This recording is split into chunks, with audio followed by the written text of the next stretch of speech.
السلام علیکم ویورز، ہمارے چینل پر خوش آمدید۔ کمرے کی خاموشی میں بس پنکھے کی مدھم سی آواز گونج رہی تھی۔ اشمل ایک ہاتھ سے تکیے کو سینے سے لگائے اور دوسرے ہاتھ سے موبائل پر انسٹاگرام کی ریلز دیکھتے ہوئے مسکرا رہی تھی۔ ہر چیز سے بے خبر اس معصوم کو علم ہی نہیں تھا اس کی معصومیت کس طرح رندنے والی ہے۔ کمرے کی لائٹس بند تھیں، صرف بیڈ کے برابر رکھے سائیڈ لیمپ کی زرد روشنی اس کے چہرے کو روشن کیے ہوئے تھی۔ گرمی کے باعث وہ ہلکے پھلکے کپڑوں میں تھی، بال شانوں پر بکھرے ہوئے تھے۔ چند لمحے بعد اچانک موبائل کی سکرین چمکی، ایک نامعلوم نمبر سے کال آ رہی تھی۔ اشمل نے حیرانی سے نمبر کو دیکھا، آنکھوں کی پتلیاں سکیڑیں۔ پہلے تو نظر انداز کرنے کا ارادہ تھا، لیکن اگلے ہی لمحے انجانی بے چینی نے اسے کال ریسیو کرنے پر مجبور کر دیا تھا۔ وہ اکثر انجان نمبر ریسیو نہیں کرتی تھی، یہ اس کی عادت میں شمار تھا، اور تھوڑا ساڑم کا بھی ڈر تھا۔ اس کو بالکل پسند نہیں تھا کہ اشمل کسی غیر مرد سے بات کرے۔ کئی بار وہ خود اسے چیک کر چکا تھا اور کئی بار اس نے ڈانٹ کا سامنا کیا تھا، اس لیے وہ اب نہیں اٹھاتی تھی۔ لیکن آج ایک قدرتی طاقت تھی جو اسے کال ریسیو کرنے پر مجبور کر چکی تھی۔ ہیلو، دوسری طرف سے گہری، غیر مانوس اور عجیب دل لرزا دینے والی آواز سنائی دی۔ کیسی ہو اشمل ڈارلنگ؟ سنا ہے آپ کا کالج ختم ہو گیا ہے اور یونیورسٹی شروع کرنے کا ارادہ ہے۔ اشمل کے ماتھے پر بل پڑ گئے، آنکھوں میں حیرت اور پھر فوراً غصہ امڑ آیا۔ وہ جھٹک کر سیدھی ہو کر بیٹھ گئی۔ کون بات کر رہا ہے؟ جبکہ دوسری جانب سے فوراً جواب موصول ہوا تھا۔ ارے اتنی بھی کیا جلدی ہے جاننے کی؟ ابھی تھوڑی باتیں ہو جائیں، تھوڑا دل لبھا لیا جائے، اس کے بعد بتا دیا جائے گا۔ ویسے کیا میرا اندازہ درست ہے؟ تمہارا کالج مکمل ہو گیا ہے نا؟ کون سی یونیورسٹی میں ایڈمیشن لوگی؟ وہ مزید کچھ کہتے اس سے پہلے ہی وہ دھاڑتی ہوئی بولی، بکواس بند کرو اپنی، ورنہ میں تمہارا منہ توڑ دوں گی۔ تم ابھی مجھے جانتے نہیں ہو، میرا شوہر پولیس آفیسر ہے۔ ابھی ان کو یہ نمبر دوں تو تم سیدھے حوالات میں آگے ہوں گے۔ بڑے مجھ سے پوچھنے والے، کالج ختم ہوا ہے یا نہیں؟ بدتمیز انسان! ڈارلنگ کس کو بولا ہے؟ میں تمہاری جان نکال لوں گی۔ اس کا خون ہی کھول اٹھا تھا۔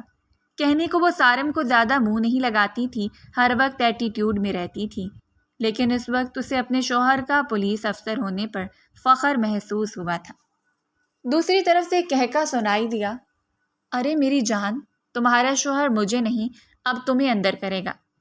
اشمل کے چہرے کا رنگ بدل گیا، وہ تن کر بولی، زبان سنبھال کے بات کرو، میں تمہارا منہ توڑ دوں گی اگر دوبارہ مجھے ان لفظوں سے پکارا۔ اس کا دماغ بالکل خراب ہو رہا تھا۔ آخر کون تھا یہ اجنبی جو اس کا نام بھی جانتا تھا اور اس بات سے بھی واقف تھا کہ اس کا کالج ختم ہو چکا تھا اور وہ یونیورسٹی میں داخلہ لینے کا ارادہ رکھتی تھی؟ لیکن وہ شخص جیسے اس کے غصے سے محظوظ ہو رہا تھا۔ میں تو چاہتا ہوں تم توڑو، اسی بہانے میرے چہرے کو ہاتھ تو لگاؤ گی۔ ہائے، تمہارے خوبصورت ہاتھوں کا لمس، یہ سوچ کر ہی میرے تو رونگٹے کھڑے ہو رہے ہیں۔ آ جاؤ، پلیز توڑ دو۔ وہ جان بوجھ کر اس کا مذاق اڑا رہا تھا، بات کو تول دینے کے لیے۔ اشمل کی آنکھوں میں خوف سا جھلکنے لگا۔ وہ لمحے بھر کو چپ ہوئی، گلا خشک محسوس ہوا۔ اس نے کال کاٹنے کے لیے انگلی سکرین پر لے جائی، مگر پھر اس شخص کی آخری بات نے اس کے ہاتھ روک دیے۔ سنو، اب جاؤ، اپنے واٹس ایپ پر ایک چھوٹا سا تحفہ بھیجا ہے، دیکھو پھر خود ہی فون مجھے کرو گی۔ مجھے ضرورت نہیں پڑے گی دوبارہ تمہیں کال کرنے کی۔ اور ساتھ ہی کال کاٹ دی گئی۔ اشمل کی سانسیں تیز ہو چکی تھیں، وہ بے یقینی سے موبائل کو گھورنے لگی۔ ذہن میں ایک ہی سوال گردش کر رہا تھا، یہ ہے کون؟ کمرے کی خاموشی اب اسے خوفناک لگ رہی تھی۔ باہر سے کسی موٹر سائیکل کے گزرنے کی آواز آئی تو وہ چونک گئی، دل کی دھڑکن جیسے گلے میں آ پھنس گئی ہو۔ وہ اٹھی، لائٹ آن کی، دروازے کا کنڈا چیک کیا اور کپ کپاتے قدموں سے واپس بیڈ پر آ کر بیٹھ گئی۔ وہ اکیلی نہیں تھی، مگر اس وقت تنہائی کی ٹھنڈک اس کے اندر سرایت کر چکی تھی۔ کمرے میں لائٹ جل رہی تھی، مگر اشمل کو ایسا لگ رہا تھا جیسے ہر چیز پر دھند سی چھا گئی ہو۔ اس نے گھبراہٹ میں موبائل پر واٹس ایپ کھولا، انجان نمبر کی چیٹ سب سے اوپر تھی۔ انگلیاں کانپ رہی تھیں، پھر بھی اس نے چیٹ کھولی۔ پہلا میسج کھلتے ہی اس کی آنکھیں حیرت سے پھٹی کی پھٹی رہ گئیں۔ ایک کے بعد ایک نازیبا تصویر سامنے آتی جا رہی تھی۔ تصاویر میں اس کا چہرہ واضح طور پر تھا، مگر جسم کسی اور عورت کا۔ لیکن تصویروں کی ایڈیٹنگ اس قدر ماہرانہ تھی کہ پہلی نظر میں کوئی بھی دھوکہ کھا جاتا۔ ہر تصویر ایک تیز دھار خنجر کی طرح اس کی عزت پر وار کر رہی تھی۔ آنکھیں بڑی بڑی ہو چکی تھیں۔ اس نے کبھی تصور بھی نہیں کیا تھا کہ اس کی زندگی ایسے موڑ پر آئے گی۔ اکثر وہ لڑکیوں پر ترس کھاتی تھی جن کی تصویریں وائرل ہو جاتی تھیں۔ آج اپنی تصویروں کو دیکھ کر اسے اپنا دم گھٹتا ہوا محسوس ہو رہا تھا۔ اس کا رنگ یکدم سفید پڑ گیا، جیسے چہرے سے سارے خون کی روانی کھینچ لی گئی ہو۔ ہاتھ کانپنے لگے، آنکھوں سے آنسو بہنے لگے۔ اس کی سانسیں اٹک گئیں، گلا سوکھ گیا۔ اسے سمجھ ہی نہیں آ رہا تھا یہ ہوا کیا ہے۔ دل خون کے آنسو رونے لگا تھا، دل جیسے کسی نے مٹھی میں لے لیا ہو۔ وہ فوراً کانپتے ہاتھوں سے کال ملانے لگی۔ انگلیاں ٹھیک سے بٹن دبا نہیں پا رہی تھیں، مگر جیسے تیسے کال مل ہی گئی۔ پہلی ہی بیل پر دوسری طرف سے کال ریسیو ہو گئی۔ اس کے ہیلو کہنے کی دیر تھی کہ وہ دھاڑتی ہوئی بولی، میں تمہاری جان لے لوں گی، تم ابھی جانتے نہیں ہو مجھے، کون ہو تم؟ یہ کیا گھٹیا حرکت کی؟ اشمل چلا کر بولی۔ خوف کے مارے اس کا پورا وجود کانپنا شروع ہو گیا تھا، چہرہ سرخ ہو چکا تھا۔ اسے سمجھ ہی نہیں آ رہا تھا بات کس طرح سنبھالے۔ ایک معصوم لڑکی جس کی عزت ہمیشہ چار دیواری میں قید رہی تھی، آج وہ یوں بے آبرو ہو سکتی ہے، اس نے تصور بھی نہیں کیا تھا۔ دماغ میں کئی طرح کے خیالات آ رہے تھے، بابا، بھائی، سارم، امی، اس کا خاندان، ایک ایک چیز اس کے دماغ پر حاوی ہو رہی تھی۔ یہ تصویریں نہیں تھیں، گویا اس کے لیے عذاب خانہ تھا جو تیار ہو چکا تھا۔ دوسری طرف سے ہنسی کی آواز آئی، ٹھنڈی اور زہر سے بھری۔ میں جانتا تھا میری جان، تو مجھے ضرور فون کرو گی۔ اب خود ہی دیکھ لو، یہ تصویریں تمہارے شوہر کو بھیجوں یا باپ کو؟ مجھے جلدی بتاؤ، میرے ہاتھوں میں کھجلی ہو رہی ہے۔ وہ جان بوجھ کر اس کا دم خشک کر رہا تھا۔ اشمل کے دل پر جیسے کسی نے ہتھوڑا مارا ہو۔ تم ایسا کچھ نہیں کرو گے، ورنہ میں تمہیں چھوڑوں گی نہیں۔ میں تمہارا قتل کر دوں گی۔ ابھی تم مجھے جانتی نہیں ہو، میرا نام اشمل سارم ہے۔ خدا کا واسطہ یہ ظلم مت کرو، میرا شوہر پولیس افسر ہے، وہ تمہیں جان سے مار دے گا۔ وہ مجھ سے بہت پیار کرتا ہے، اپنی عزت کی خاطر وہ کچھ بھی کر گزرے گا، یہ بات یاد رکھنا۔ مگر وہ شخص جیسے رحم کی زبان سمجھتا ہی نہ ہو۔ پہلی بات، مجھے دھمکیاں مت دو، اور دوسری بات، تمہارا ہی نہیں تمہارا پورا خاندان کا نام جانتا ہوں، اس لیے اپنا نام مت بتاؤ۔ اب بار بار بتاؤ گی تو یہ نہ ہو تمہارے ساتھ ساتھ مجھے تمہارے نام سے بھی محبت ہو جائے، پھر تمہارے لیے ہی مشکل ہو جائے گی۔ اشمل لرزتی سانسوں کے ساتھ خاموش ہو گئی، مگر آنکھوں سے آنسو مسلسل بہتے جا رہے تھے۔ خیر، میرے پاس فالتو باتوں کا وقت نہیں ہے، مجھے اب نیند بھی آ رہی ہے۔ اگر چاہتی ہو کہ یہ تصویریں مجھ تک ہی محدود رہیں اور تمہارے باپ، بھائی یا شوہر تک نہ پہنچیں تو میرے ساتھ کوآپریٹ کرو۔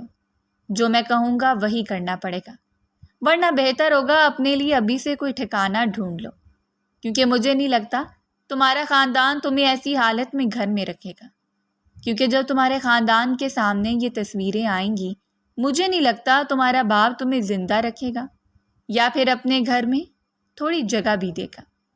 جتنا مجھے پتا ہے تمہارا بھائی بھی بہت غیرت مند ہے، اور شوہر کا تو پوچھو مت، وہ تو سیدھا تمہارا انکاؤنٹر کرے گا۔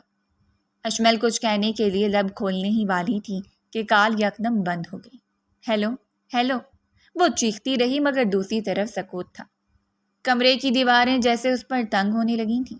اس نے موبائل کو زور سے بیڈ پر پھینکا اور گھٹنوں کے بل نیچے بیٹھ گئی۔ آنسو اب پھوٹ پھوٹ کر نکلنے لگے تھے۔ زندگی اتنی تنگ ہو جائے گی اس نے تصور بھی نہیں کیا تھا۔ یہ ہو کیا رہا تھا؟ لمحے میں اس کی پوری دنیا پلٹ گئی تھی۔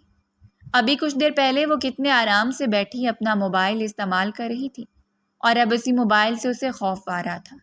اشمل کو لگ رہا تھا جیسے زمین قدموں تلے سے نکل چکی ہے اور ہوا میں کوئی زہر گھل چکا ہے جسے وہ سانسوں کے ساتھ اندر کھینچ رہی ہے۔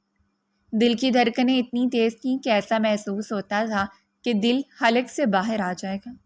اسے بس اب سارم کی پریشانی ہو رہی تھی، کیونکہ وہی ایک خواہش شخص تھا جو اس پر عقاب جیسی نظر رکھتا تھا۔ اگر اس تک یہ بات پہنچ گئی تو وہ کیا کرے گی؟ یہ خیال ہی اس کے رونگٹے کھڑے کر رہا تھا۔ دوسری جانب کمرے میں گہری خاموشی تھی، صرف پنکھے کی مسلسل گھومتی آواز اور کبھی کبھار فائل کے صفحات پلٹنے کی مدھم سرسراہٹ سنائی دیتی تھی۔ ایس پی سارم خانزادہ میز پر جھکا ہوا ایک اہم کیس کی فائل کا مطالعہ کر رہا تھا۔ اس کے چہرے پر سنجیدگی کی پرچھائیاں تھیں، وردی صاف ستھری، کندھوں پر چمکتے سٹارز اور ماتھے پر خفیف سی لکیریں اس کی ذمہ داریوں کی گواہی دے رہی تھیں۔ اچانک دروازے پر دستک ہوئی۔ اندر آؤ، سارم نظریں فائل سے ہٹائے بغیر بولا۔ ایک سپاہی دروازہ کھول کر اندر داخل ہوا۔ دروازہ بند کرتے ہی وہ قدم بڑھاتا ہوا میز کے قریب آیا اور باقاعدہ سلیوٹ کرتے ہوئے مؤدب انداز میں بولا، سر ایک اہم اطلاع ملی ہے۔ اندرونی شہر میں ایک جگہ بار کے نام پر غیر قانونی دھندے چل رہے ہیں۔ معاملہ بہت بگڑ چکا ہے، صرف ایک جگہ پر نہیں کئی جگہوں پر اس کی شکایات درج ہو رہی ہیں، لیکن یہ بار ایک ایسے شخص کا ہے جس پر کوئی بھی پولیس افسر ہاتھ ڈالنے سے گھبرا رہا ہے۔ سارم نے مکمل توجہ سپاہی پر مرکوز کرتی تھی۔ کرسی سے ذرا سیدھا ہو کر بیٹھتے ہوئے بولا، تفصیل سے بتاؤ کیا چل رہا ہے وہاں، اور ایسا کون شخص ہے جو پولیس افسر کو بھی ڈرا رہا ہے؟ وہ کبھی بھی غصے میں رد عمل نہیں دیتا تھا، ہمیشہ تحمل سے مکمل بات سن کر اپنی بات کا مدعا رکھتا تھا۔ سپاہی فائل میز پر رکھتے ہوئے بولا، سر بار کے اندر فحاشی کا بازار ہے۔ متعدد بار شکایات آئی ہیں کہ وہاں لڑکیوں کو زبردستی لایا جاتا ہے، کوئی ڈانس پر مجبور ہے، کسی کو نشے کی لت لگا دی گئی ہے، اور ان لوگوں کو یہ کرتے ہوئے کوئی ڈر محسوس نہیں ہو رہا۔ پاس کے پولیس اسٹیشن میں وہ لوگ بھتہ دیتے ہیں جس کی وجہ سے ان کا بار بند بھی نہیں کیا جا رہا۔ یہ بات اندر ہی اندر ہر طرف پھیل رہی ہے، لیکن کوئی قدم نہیں اٹھا رہا ہے۔ کئی لڑکیوں کی زندگی تباہ ہو گئی ہے، کئی خاندان بکھر گئے ہیں، مگر ان لوگوں کو صرف اور صرف اپنی لذت نظر آ رہی ہے۔ سارم کی آنکھوں میں ایک سرد تپش ابھری۔ اس نے سنجیدگی سے سوال کیا، زبردستی لایا جا رہا ہے یعنی اغوا؟ وہ سپاہی کے چہرے کے اترتے چڑھتے رنگوں کو ہی غور سے دیکھ رہا تھا۔ سپاہی نے سر نفی میں ہلایا، نہیں سر، معاملہ اس سے بھی گندا ہے۔ یہ لوگ لڑکیوں کو بلیک میل کرتے ہیں، کسی کی پرائیویٹ تصاویر تو کسی کی گھر کی عزت کا راز ان کے ہاتھ میں ہے۔ اگر کچھ نہ ملے تو خود ہی جال بچا کر کوئی چیز چوری کرتے ہیں اور پھر دھمکیاں دے کر انہیں بار تک گھسیٹ کر لاتے ہیں۔ ان لوگوں کے دل میں کوئی خوف خدا نہیں ہے، سب کچھ کھلے عام چل رہا ہے۔ ایسا لگتا ہے جیسے ان پر کسی بھاری شخصیت کا ہاتھ ہو۔ سارم کے ماتھے پر بل گہرے ہو چکے تھے۔ وہ سخت لہجے میں بولا، اور یہ سب کسی کو پتہ نہیں چلتا؟ گھر والوں کو؟ اس کا دماغ خراب ہو رہا تھا۔ یہ باتیں ہی اس کا دماغ چکرانے کے لیے کافی تھی۔ لڑکیوں کو بلیک میل کیا جا رہا ہے، یہ الفاظ نہیں گویا پگھلا ہوا سیسا تھے۔ سپاہی افسوس بھرے لہجے میں بولا، سر لڑکیاں ڈر کے مارے کسی کو کچھ نہیں بتاتی، اور یہ لوگ اس حد تک گر چکے ہیں کہ وہاں کی ویڈیوز بنا کر ڈارک ویب پر ڈال رہے ہیں۔ کچھ بچیاں تو برداشت نہ کر کے خودکشی کر چکی ہیں۔ کتنے فائل خودکشی کے درج ہو رہے ہیں، اور معلوم کرنے پر پتہ چل رہا ہے یہ سب انہی لوگوں کا کام ہے۔ کئی بار ان پر کارروائی کرنے کی کوشش کی گئی ہے، مگر کیس 2 یا 3 دن چلتا ہے اور پھر بند کر دیا جاتا ہے۔ انہی لڑکیوں پر غلط الزامات لگا کر ان کے پورے خاندان کو تباہ کر دیا جاتا ہے، اسی لیے گھر والے بھی چپ ہو جاتے ہیں۔ سارم خاموش ہو گیا۔ اس کا چہرہ سخت ہوتا جا رہا تھا، آنکھوں میں بے بسی نہیں، غصہ اور فرض کا بوجھ تھا۔ دل دماغ خراب ہو رہا تھا۔ وہ غصے سے بولا، یہ سب بند ہونا چاہیے ابھی۔ اگر اسے نہیں روکا گیا تو ہمارے گھر کی ہر بیٹی اس ظلم کا شکار ہو جائے گی، اور میں اس چیز کی اجازت کسی کو نہیں دوں گا۔ ان کے سر پر کسی بھی بھاری شخصیت کا ہاتھ ہو، اس انسان کو بھی کورٹ میں گھسیٹ دوں گا۔ اور رہی ان لوگوں کی بات، انہیں تو میں گلی کے چوک پر ماروں گا۔ ایسے لوگوں کو زندہ رہنے کا بھی کوئی حق نہیں، جن کی وجہ سے کئی اموات ہو جائیں اور معصوم لڑکیاں ان کے عتاب کا نشانہ بنیں۔ بلیک میل کرنے والوں کو اتنی کڑی سزا دوں گا کہ ان کی روح کانپ جائے گی۔ سپاہی نے فوراً اس بات میں سر ہلایا، جی سر، اسی لیے فوراً اطلاع دی۔ ہم صرف حکم کے منتظر ہیں۔ ٹیم تیار ہے۔ ایسے لوگوں کو معاف نہیں کرنا چاہیے اور نہ ہی ڈھیل دینی چاہیے۔ ان کی وجہ سے کتنی بچیاں ظلم کا شکار ہو کر پڑھائی تک بند کر دیتی ہیں، موبائل تک کو ہاتھ نہیں لگاتی اور کتنے ہی ماں باپ اپنی بیٹیوں کا مستقبل برباد کر دیتے ہیں، ان کی شادیاں کروا دیتے ہیں صرف اور صرف ان ظالموں کے ڈر سے۔ سارم نے فائل ایک طرف رکھی، کرسی سے اٹھا اور لمبے قدموں سے کمرے کے اندر چکر لگاتے ہوئے بولا، جس دن ہم خاموش ہو جائیں گے اس دن ان بچیوں کی چیخیں گلیوں میں دفن ہو جائیں گی۔ آج رات ہی چھاپا مارا جائے، سب کچھ سیل کیا جائے، اور جو بھی اس میں ملوث ہے چاہے جتنا بڑا ہو زمین سے اٹھا کر قانون کے کٹہرے میں لایا جائے۔ کوئی نہیں بچے گا، ایک ایک کو میں چن چن کر ماروں گا۔ سپاہی فخر سے سینہ چوڑا کرتے ہوئے بولا، آئیے سر، ہم آپ کے ساتھ ہیں۔ سارم نے گہری سانس لی، نظریں آسمان کی طرف اٹھی جیسے کوئی دعا مانگ رہا ہو، پھر بولا، یہ جنگ صرف پولیس کی نہیں، عزت کی ہے، انسانیت کی ہے، اور میں یہ جنگ جیتوں گا، چاہے اس کے لیے مجھے اپنی جان کیوں نہ دینی پڑ جائے۔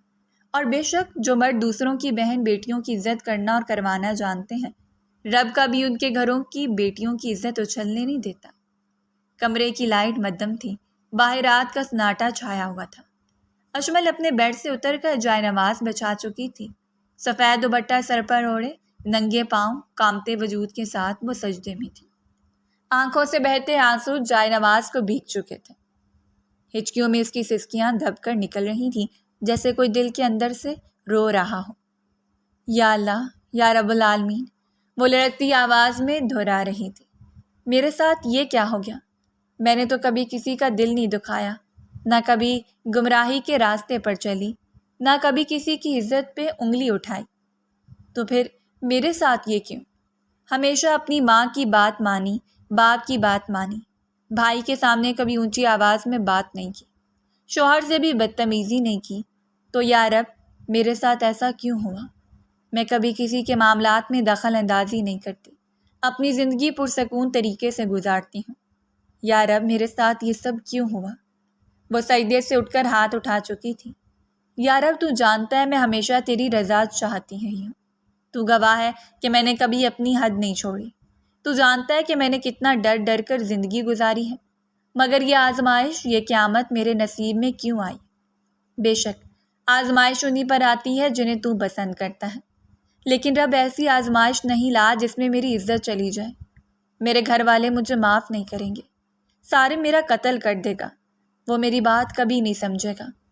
یا اللہ میری حفاظت فرما، ان درندوں سے مجھے نجات دے، اور ایسے لوگوں کو عبرت کا نشان بنا دے جو دوسروں کی بہن بیٹیوں کی عزت کو بیچ بازار میں لا کر کھڑا کر دیتے ہیں۔ اس کی آواز رند گئی، وہ رک کر رونے لگی، پھر آنکھیں پونچھے بغیر بولی، سارم، یا اللہ سارم کو اگر پتہ چل گیا تو وہ تو مجھے کبھی معاف نہیں کریں گے۔ تو جانتا ہے وہ کتنے سخت ہیں ان معاملات میں، ان کی نظروں میں ذرا سی لغزش بھی گناہ کبیرہ ہے۔ اگر انہیں معلوم ہو گیا کہ ان کی بیوی ایسی گندگی میں پھنس چکی ہے تو وہ شاید ایک لمحہ بھی ساتھ نہ دیں، وہ مجھے چھوڑ دیں گے۔ یا اللہ میں ان کے ساتھ صرف اور صرف اس لیے نخرے دکھاتی ہوں کیونکہ وہ میرے نخرے برداشت کرتے ہیں، میں کبھی غلط ارادے سے ان کے سامنے نہیں جھنجھلاتی، صرف اور صرف مجھے ان پر مان ہوتا ہے کہ وہ میری بات کا برا نہیں مانیں گے۔ یا اللہ اگر تو اس بات کی سزا دے رہا ہے تو مجھے معاف کر دے، وہ میرا شوہر ہے، میرے وجود کا حصہ، اتنا بھی حق نہیں کہ میں اس کے سامنے اپنا آپ ظاہر کر سکوں، اپنا آپ منوا سکوں۔ اشمل نے گہری سانس لی، آنسو رکنے کا نام نہیں لے رہے تھے، خوف کے مارے اس کا پورا وجود لرزش کر رہا تھا۔ آج تک وہ ایسی سچویشن میں نہیں آئی تھی، اسی لیے اسے کچھ سمجھ نہیں آ رہا تھا وہ کیا کرے۔ ایک دو بار اس کے دل میں خیال آیا کہ وہ سارم کو کال کر کے بتا دے، لیکن پھر یہ سوچ کر ڈر گئی کہ اگر اس نے اس بات کا غلط مطلب نکال لیا تو وہ کس طرح چیزوں کو ہینڈل کرے گی۔ میری تصویریں وہ تو فیس بک سے لی گئی ہیں، یقیناً۔ سارم نے کتنی بار کہا تھا اشمل اپنی شکل کسی کو نہ دکھاؤ، یہ زمانہ بھوکا ہے، عزت کھا جاتا ہے، مگر میں نے سنی ہی نہیں، چہرہ ہاتھ پاؤں سب کچھ اپلوڈ کر دیا۔ میں نے ہنستے ہوئے ان کی بات کو پرانا خیال سمجھا، اور اب دیکھو وہی تصویریں، یا اللہ وہی تصویریں میرے خلاف ہتھیار بن گئی ہیں۔ میں اپنی ہر غلطی پر نادم شرمندہ ہوں، میں اب ایسی کوئی غلطی نہیں کروں گی جو تجھے ناراض کرے۔ مجھے معلوم ہے عورت کو چار دیواری میں پردے میں رہنا چاہیے، میں نے ہی خطا کی ہے، اپنے چہرے کی تصویریں پوری دنیا کو دکھا کر خود کو بدنام کر لیا۔ یا اللہ اگر وہ ایڈٹ شدہ تصویریں سب کے سامنے آ گئیں تو میں تباہ ہو جاؤں گی۔ میری حفاظت فرما یا اللہ، میری حفاظت فرما۔ میں اپنی ہر غلطی پر نادم ہوں، شرمندہ ہوں۔ وہ دوبارہ سجدے میں جا گرے۔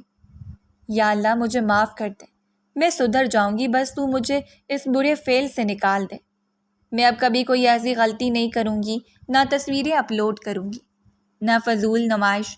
جتنی بھی تصویریں میری انٹرنیٹ پر موجود ہیں سب ڈیلیٹ کر دوں گی، بس تو مجھے بچا لے، اس گندگی سے نکال لے۔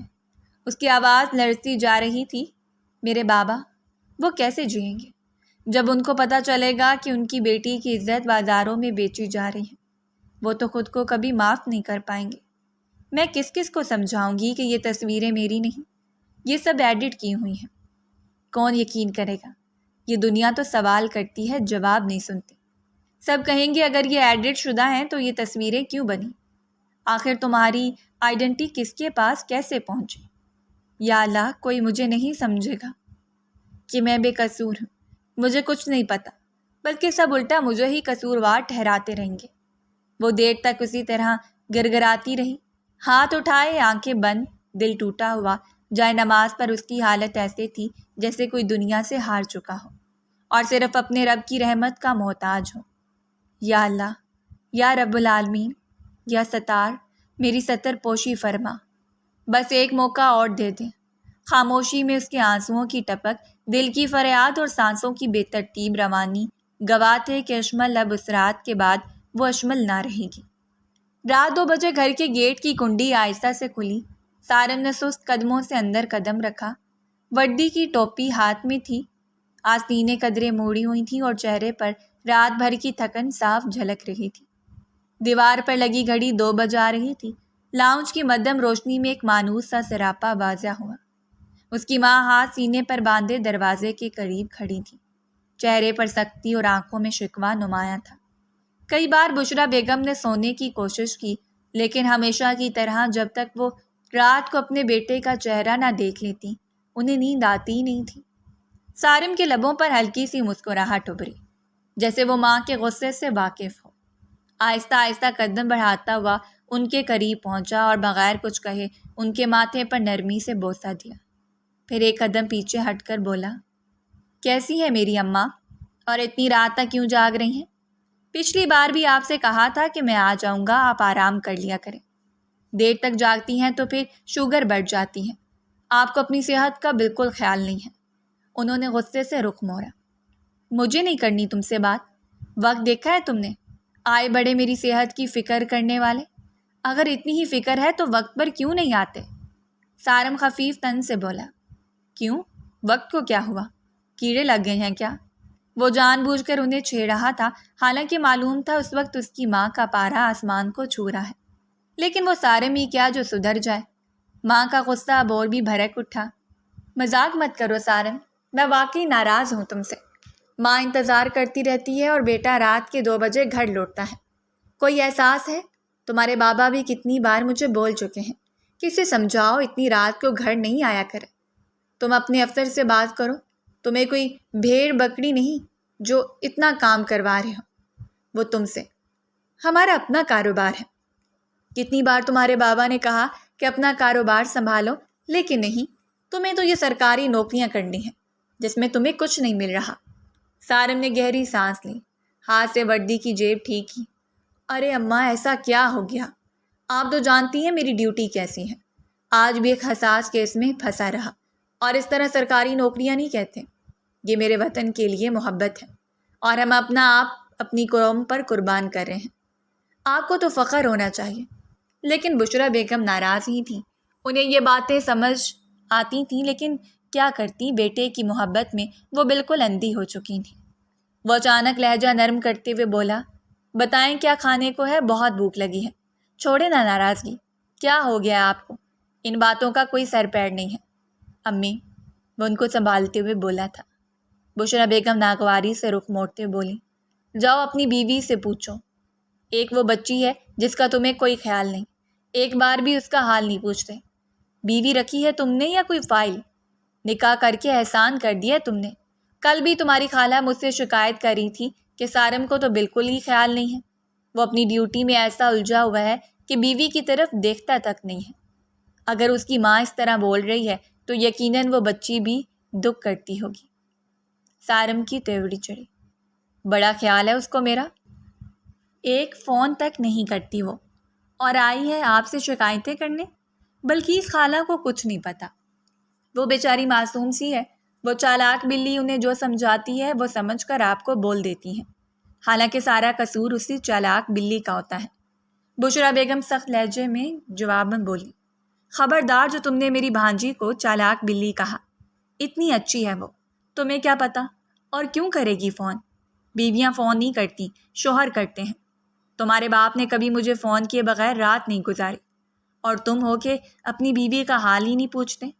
رات کے 2 بجے آ رہے ہو، مجھے تو لگتا ہے کہیں تم نے شادی وغیرہ تو نہیں کر لی۔ سارم نے شرمندگی چھپاتے ہوئے نظریں چرائیں۔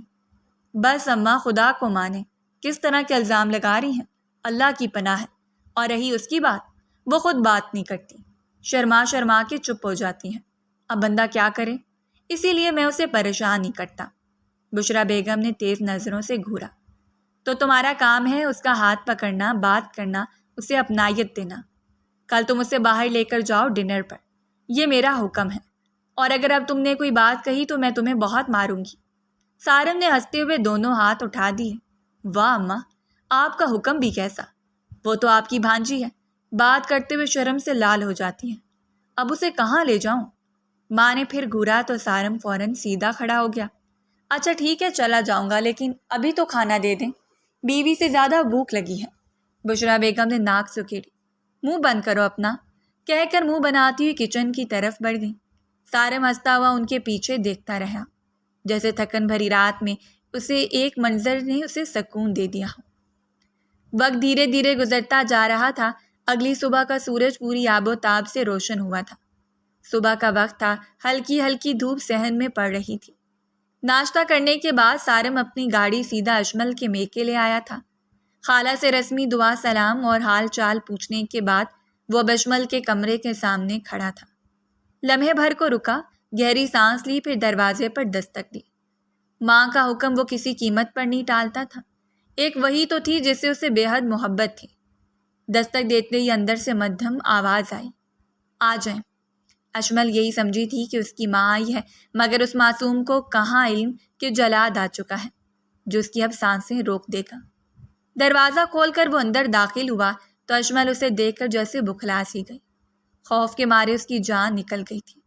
وہ بستر پر بیٹھے بیٹھے جھٹ سے سیدھی ہو گئی، چہرے پر ہوائیاں اڑ رہی تھیں، آنکھوں کے نیچے سوجن، چہرہ زرد اور آنکھوں میں گہرا خوف چھپا ہوا تھا۔ سارم نے اسے بغور دیکھا، پھر دھیرے سے مسکرا کر بولا، کیا ہوا بیگم، اتنی گھبرا کیوں گئی ہو؟ کیا کر رہی تھی ایسا کہ میں آ گیا تو چونک گئی؟ اس کا انداز بالکل نارمل تھا۔ اشمل ایک دم جلدی سے بولی، میں نے کچھ نہیں کیا، اور میں کیوں کچھ کروں گی؟ اس کے دماغ میں سارم کو دیکھ کر پہلا خیال یہی آیا تھا کہ شاید اسے کچھ پتہ چل گیا ہے، جبھی وہ پوچھ گچھ کے لیے آیا ہے، مگر اسے نارمل دیکھ کر اس نے بھی سکون کا سانس خارج کیا تھا۔ اس کا لہجہ کانپ رہا تھا، آواز میں بے چینی نمایاں تھی۔ سارم نے ماتھے پر تیوری چڑھاتے ہوئے غور سے اس کا چہرہ دیکھا۔ کیا ہوا ہے؟ ماتھے پر پسینہ کیوں آ رہا ہے؟ کوئی ٹینشن ہے؟ اگر کوئی پریشانی ہے تو بولو، میں حل کرتا ہوں۔ خالہ کی طبیعت وغیرہ گڑبڑ ہے؟ اشمل نے نظریں چرا کر فوراً جواب دیا، نہیں، کوئی ٹینشن نہیں ہے، امی صحت یاب ہیں، بس مجھے اپنی طبیعت کچھ ٹھیک نہیں لگ رہی۔ آپ یہاں کیسے؟ امی سے مل لی ہے؟ وہ فوراً ہی بات گھما گئی تھی۔ وہ اس پر بالکل بھی ظاہر نہیں کرنا چاہتی تھی کہ وہ کسی مصیبت میں پھنسی ہوئی ہیں۔ وہ بہت اچھا تھا، اسے معلوم تھا، لیکن اسے یہ بھی معلوم تھا کہ غیرت کے معاملے میں سارم خانزادہ کسی کی ایک نہیں سنتا۔ سارم نے سر ہلایا، ہاں ملا ہوں، میں دراصل تمہیں یہ بتانے آیا ہوں کہ آج رات ڈیوٹی کے بعد تمہیں کھانے پر لے کر جا رہا ہوں، ڈنر کا پلان ہے، فون کر کے بتانے کا ارادہ تھا، پھر سوچا خدا کر اطلاع دے دوں، تمہارا دیدار بھی ہو جائے گا۔ وہ مسکراتے ہوئے اس کا خوبصورت چہرہ اپنے دل میں بساتے ہوئے بولا تھا۔ یہ سنتے ہی اشمل نے جیسے لمبی سانس کھینچی، جیسے دل کی گرفت کچھ کم ہوئی ہو۔ ایک لمحے کو نظر اٹھا کر اسے دیکھا، پھر نرم لہجے میں بولی، میری طبیعت واقعی ٹھیک نہیں ہے سارم، ابھی میں نہیں جا پاؤں گی، آپ پھر کبھی پلان بنا لیں۔ وہ کسی بھی طرح اب اسے ٹال دینا چاہتی تھی۔ اس وقت وہ رات کی باتوں میں اتنی الجھی ہوئی تھی کہ اسے اندازہ ہی نہیں ہو رہا تھا کہ وہ کس طرح سارم کے ساتھ برتاؤ کر رہی ہے۔ سارم کے چہرے پر خفیف سے مایوسی کا عکس آیا، لیکن لہجہ ہنوز ہلکا سا شوق تھا۔ یار کیا ہو گیا؟ چلتے ہیں، باہر کا موسم بھی اچھا ہے، تھوڑا موڈ فریش ہو جائے گا۔ کتنے دن ہو گئے ہیں ہم کہیں نہیں گئے۔ تم تو ایسے برتاؤ کر رہی ہو جیسے بیوی نہیں کوئی نئی گرل فرینڈ ہو جسے پہلی بار باہر لے جانا ہو۔ اچھا تمہیں شاپنگ بھی کروا دوں گا، بس امی کا بھی حکم ہے کہ تمہیں لے کر جاؤں۔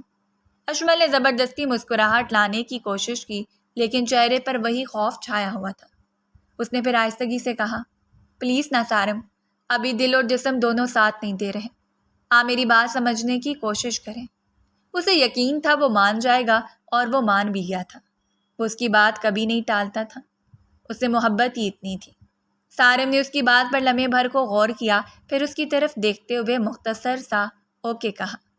آواز میں خفگی اور ناراضگی تھی، لیکن وہ مزید کچھ کہے بغیر پلٹا اور باہر نکل گیا۔ دروازے کے بند ہونے کی آواز کے بعد اشمل گہری سانس لے کر دوبارہ بیٹھ گئے۔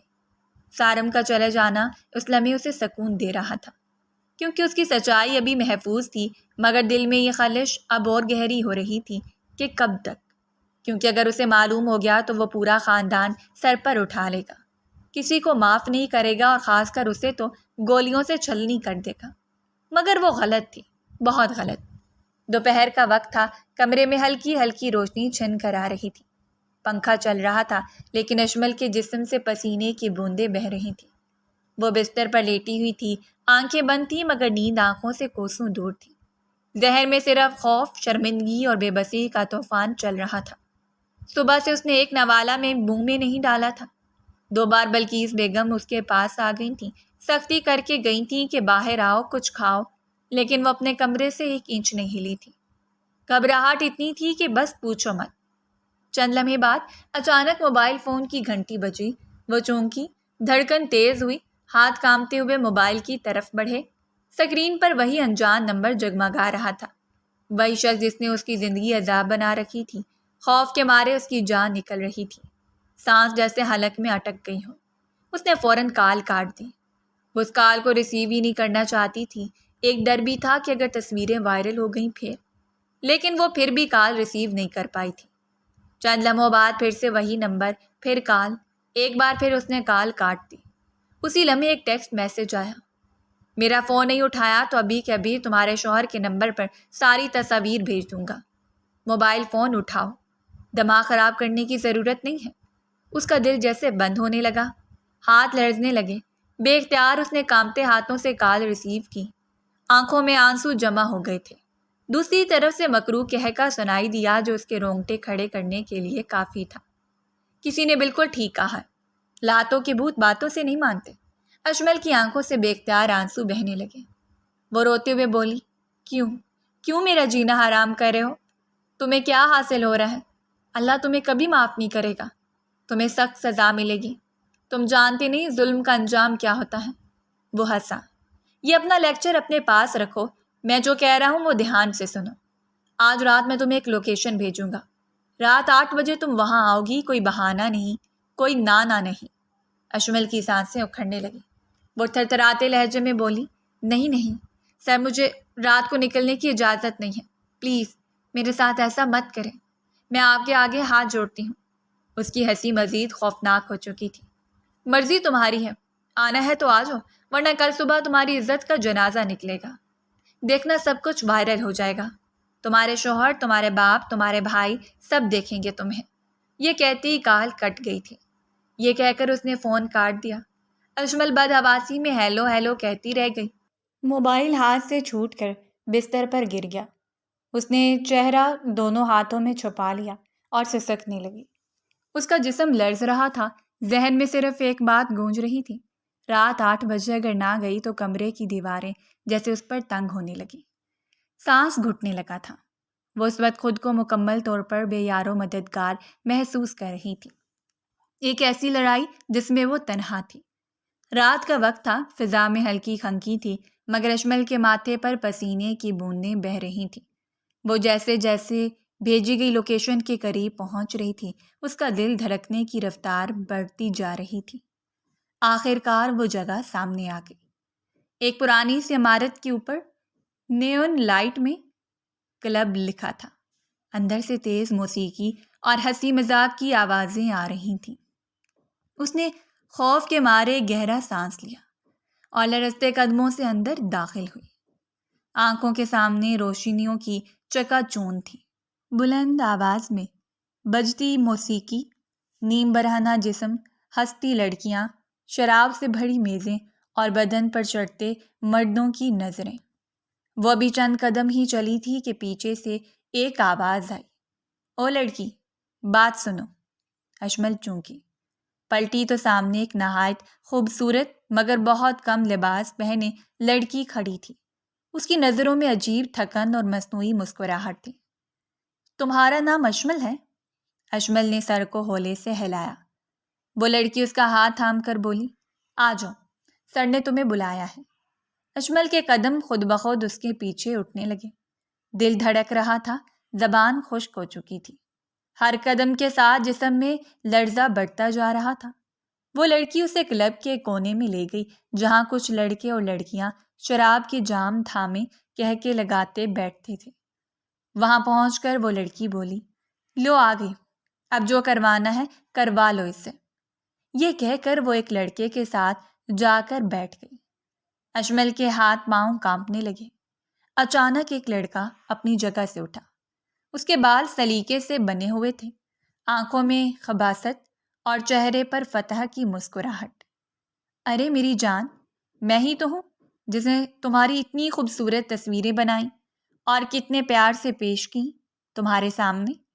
اشمل نے خوفزدہ نظروں سے اسے دیکھا، پھر کانپتی آواز میں بولی، خدا کے لیے میری تصویریں ڈیلیٹ کر دو، مجھے یہاں سے جانے دو۔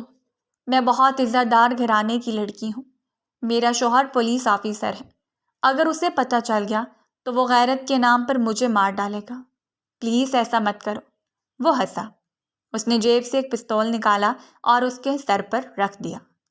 اب ناچو یا پھر یہیں گولی کھاؤ، تمہاری مرضی ہے۔ اشمل کی آنکھوں سے آنسو رواں ہو گئے۔ وہ لرزتے وجود اور کانپتی آواز میں بولی، کر رہی ہوں ڈانس، پلیز گولی مت مارنا۔ وہ لڑکا ہنستے ہوئے واپس اپنی نشست پر بیٹھ گیا اور باقی سب نے تالی بجانا شروع کر دی۔ اشمل کا دل ٹوٹ چکا تھا، جسم لرز رہا تھا اور وہ اپنی عزت، غیرت اور نفس کی جنگ میں بالکل تنہا کھڑی تھی، خاموش، بے بس اور کچلی ہوئی۔ چند لمحے بعد بار کی فضا میں اچانک گولیوں کی آواز گونجی، ایک کے بعد ایک چیخو پکار، بھاگتی دوڑتی بے قابو بھیڑ اور ساتھ ہی پولیس کے بھاری بھرکم جوتوں کی آواز گونجی۔ ہر کوئی ہوش کھو بیٹھا، ہجوم میں افراتفری مچ گئی۔ پہلی بار پولیس کی ریڈ پڑ چکی تھی۔ کئی پولیس اہلکار دروازہ توڑ کر اندر داخل ہوئے۔ ہاتھ اوپر کرو، سب اپنی اپنی جگہ رک جاؤ، ایک بلند آواز گونجی تھی، اور دیکھتے ہی دیکھتے پولیس نے اندر موجود لڑکوں کو دیوار کے ساتھ کھڑا کرنا شروع کر دیا۔ سب سے آخر میں سارم خانزادہ بار میں داخل ہوا۔ اس کی آنکھیں چھان بین میں مصروف تھیں کہ اچانک اس کے قدم رک گئے، نگاہیں جیسے پتھرا گئیں۔ اس کی بیوی اشمل، اس کا عشق، وہ اسٹیج کے بیچوں بیچ کھڑی تھی، کم لباس میں، کانپتے ہوئے، لرزتے ہوئے، مگر اب وہ بھی ساکت کھڑی سارم کو دیکھ رہی تھی۔ سارم کی آنکھوں میں حیرت، صدمہ، بے یقینی اور پھر شدید غصہ یکجا ہو گئے تھے۔ وہ بنا ایک لفظ کہے اس کی طرف بڑھا اور سختی سے بازو تھام کر اسے وہاں سے باہر لے آیا۔ کسی کو کچھ کہنے کی مہلت نہیں ملی، صرف اس نے اپنے افسر کو اشارہ کیا تھا اور وہاں سے نکل گیا تھا۔ گاڑی میں مکمل خاموشی تھی۔ اشمل کا چہرہ آنسوؤں سے بھیگا ہوا تھا، جبکہ سارم کی آنکھوں میں سلگتی ہوئی نفرت خوف کے مارے اس کا سانس تک رکا ہوا تھا۔ وہ سیدھا اسے لے کر اس کے گھر آیا تھا۔ پہنچتے ہی دروازہ زور سے کھولا گیا اور سارم نے اشمل کو لاؤنج کے فرش پر دھکیل دیا۔ بلقیس بیگم صوفے پر بیٹھی تھیں، حیرت زدہ نگاہوں سے ان دونوں کو دیکھنے لگیں۔ وہ گھبرا کر اپنی جگہ سے کھڑی ہو گئی تھی۔ سارم کی آواز دھاڑ میں تبدیل ہو گئی۔ مجھ سے طبیعت خرابی کا بہانہ کر کے آپ کی بیٹی آدھی رات کو کلب میں ناچتی غیر مردوں کی آنکھوں کی تسکین بن رہی تھی۔ پوچھیں اسے کہ میں اسے کس حال میں وہاں سے لایا ہوں۔ اشمل سہم کر زمین پر بیٹھی آنسو بہا رہی تھی۔ بلقیس بیگم ہکا بکا رہ گئی، پھر فوراً بولیں، بیٹا وہ اپنی دوست کے گھر گئی تھی، وہاں کوئی پارٹی تھی شاید، تمہیں غلط فہمی ہوئی ہے، اللہ کی قسم۔ سارم نے دونوں ہاتھ ہوا میں اٹھائے اور غصے سے بولا، خالہ غلط فہمی مجھے نہیں آپ کو ہوئی ہے، یہ لڑکی اب ہمارے ہاتھ سے نکل چکی ہے، میں ابھی کے ابھی اس کی رخصتی چاہتا ہوں۔ وہ چھوڑ نہیں سکتا تھا لیکن اس کو سدھار سکتا تھا۔ بلقیس بیگم کی آنکھوں میں آنسو تیرنے لگے۔ بیٹا تحمل سے بات کرو، غصے میں فیصلہ نہ لو۔ سارم کا چہرہ اور سرخ ہو چکا تھا۔ وہ کچھ اور بولنے ہی والا تھا کہ اشمل نے خود کو سنبھالتے ہوئے زمین سے اٹھایا، کپکپاتی آواز میں بولی، سارم مجھے رخصتی سے کوئی اعتراض نہیں ہے، آپ جو مناسب سمجھے کریں، لیکن میری طرف ایک بات سن لیں، ایک بار، بس ایک بار۔ اس کی آنکھوں سے آنسو رکنے کا نام نہیں لے رہے تھے مگر لہجہ سچا اور بے بس تھا۔